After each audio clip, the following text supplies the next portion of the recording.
Google Stadia, the future of gaming? Google wants us to think so. Let's take a look and dive right in.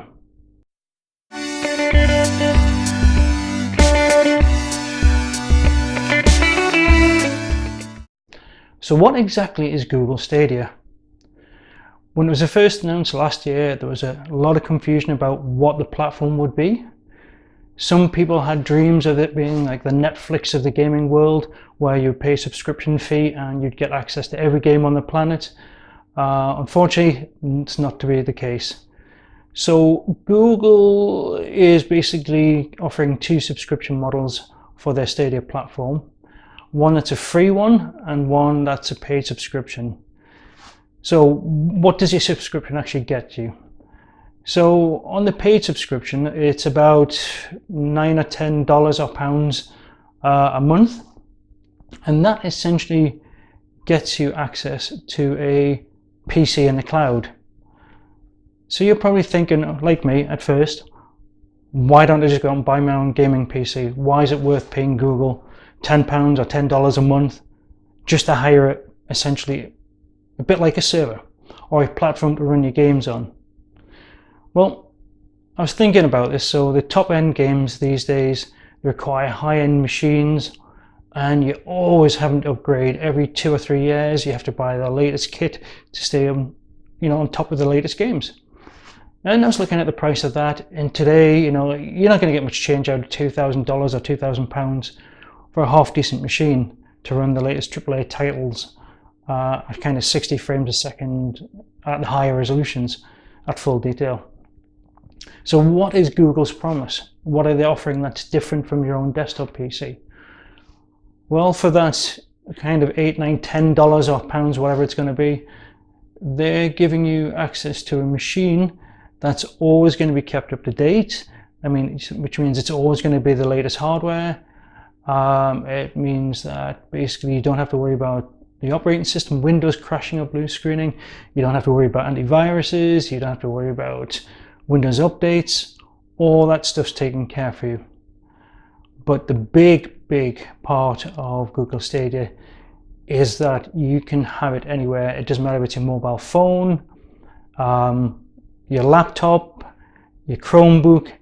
It doesn't matter about the machine. It doesn't have to be powerful, as long as it's got a screen and a keyboard and a mouse, or has an option to do on-screen controls. You can play Google Stadia.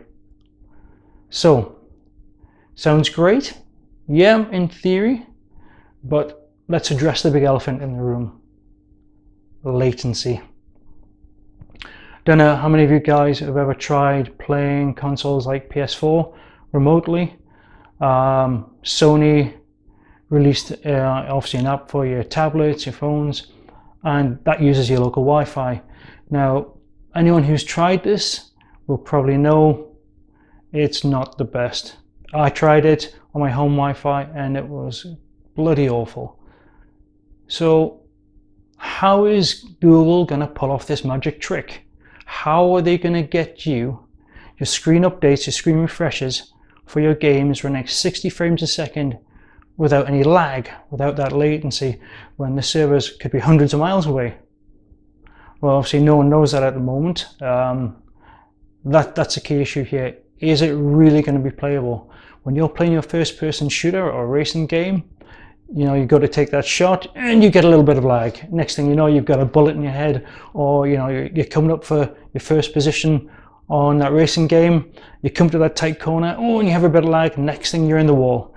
So how is Google going to address that? Me personally, I'm not convinced until I see it.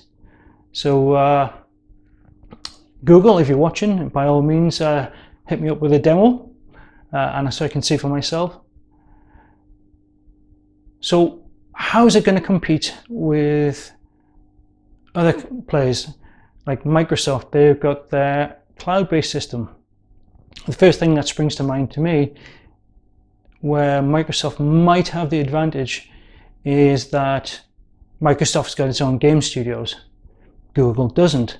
So they've got a head start on all the AAA titles. I know Google's desperately trying to get all the new houses on board to release these AAA titles, but certainly Microsoft's got the edge there.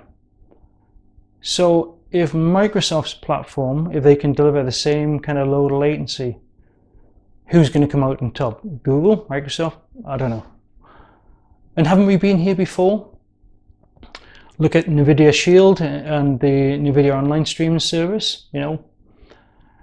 Yeah, that came and went. It's still there, but you know, they've got a subscription base, but it kind of never went mainstream.